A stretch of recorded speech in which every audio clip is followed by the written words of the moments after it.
part 2 of Romans. In the last video, we left off with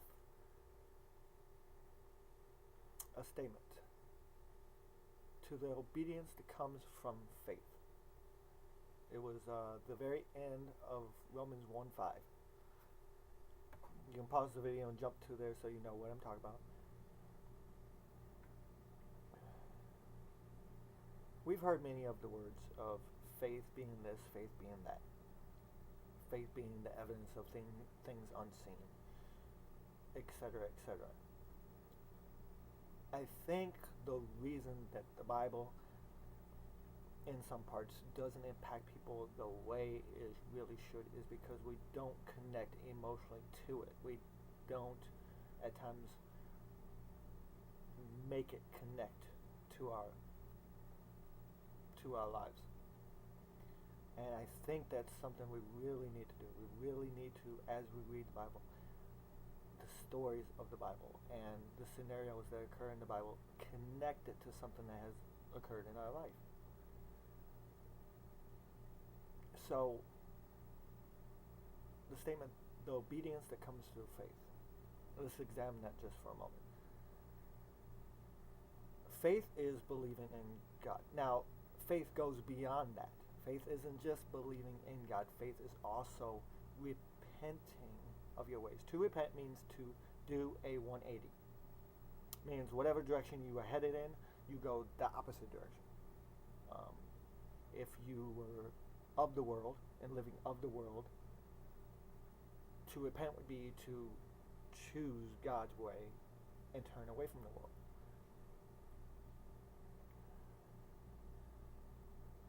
The obedience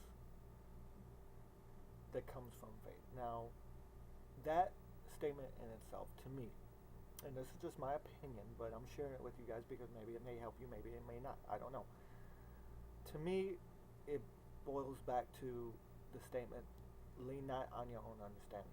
In all your ways acknowledge Him, and He will make your path straight. There's a story that I heard a while back, some years ago, of a guy at the bottom of a mountain and another person at the top of a mountain. If the person at the top of the mountain sees what's on the other side of the mountain and can see what's ahead of the person who's at the bottom of the mountain, why would the person at the bottom of the mountain not ask for directions? Men, as we drive, so often don't want to ask for directions. We don't want to ask for help. We want to do it all by ourselves. We need to get away from this. There's nothing at all wrong with asking for directions.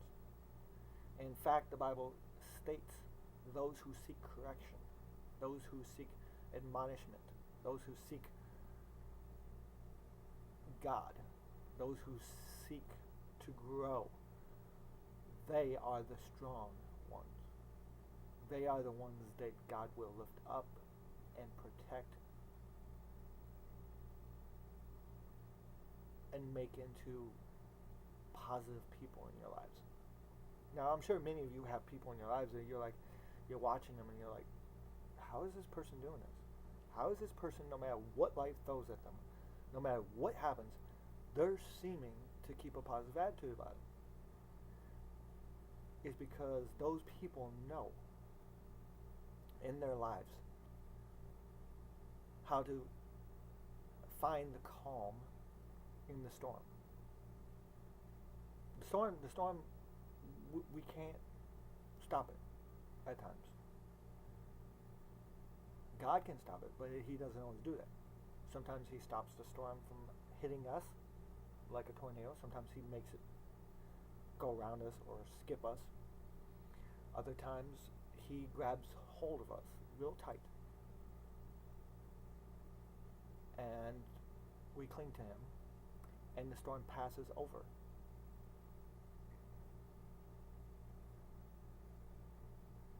I think so often we want the issues in our lives to go away. And I don't think we think enough about in our lives of running to God and saying, God, help me through this storm. Give me the strength to go through this storm. To continue, we got about 5 minutes left of this video. To continue with the reading, Romans 1:6.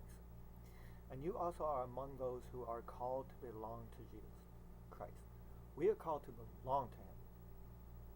That means our actions should not be ours. Let me explain. When you decide to do something in your life, small or big, if you belong to Jesus Christ, you will, or at least most of the time, you will attempt, because we are human, we're going to fail. You know, let's be honest with ourselves. That's one of the first and foremost things of Christianity. Be honest with yourself. Face your own demons. But beyond being honest with ourselves, as we are Christianity and as we are Christians, we need to remember that Jesus Christ is the one who needs to direct our decisions. He's the one that has to decide for us what we need to do. For example, God, I have 2 options. I have this job and this job. Now, this job makes more money. This girl looks prettier. The romance with this person is better. I feel the lovey-dovey feelings with this person. This house is better. God, what is the choice that you want in my life? What is the choice that you want in my life? Not the one I want. Because so often we want, we want it on our time. Look at McDonald's, for example. You go to McDonald's. You don't even have to get out of your car. You go and drive through the drive-through. You tell the person in a matter of seconds what you want to eat. There's no patience whatsoever. You go and you pick up your food and you're on your way. You're driving down the road. I urge drivers to think about this for a second. You own a car. You have a car. You drive a car, whatever the case may be. You have the option to get where you need to go a lot quicker than those who walk or ride a bike. Why are you in such a rush? I mean, I understand having to get a job on time and being prudent on that, but that's where you plan ahead of schedule and say, hey, okay, if I have to be to work at this time, I need to leave the house at this time. And you make a decision to do that. But where do we get in this world where we want to just plow everybody out of our way to get where we want to go?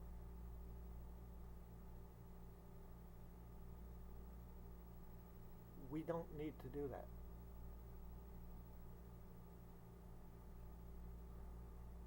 So often do we plow people out of our way.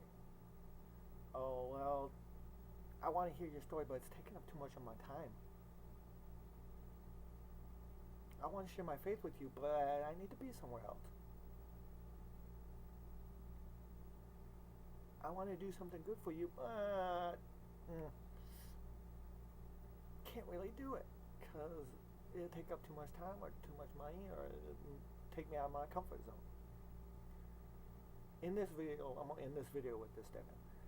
Peter, when he saw Jesus walking, he had 2 options. Stay in the boat, enjoy the view, and be okay. Or take a step of faith. Trust God and step out of the boat. I urge you to step out of the boat. Step out of your comfort zone. If someone asks you to go 1 mile, go 2.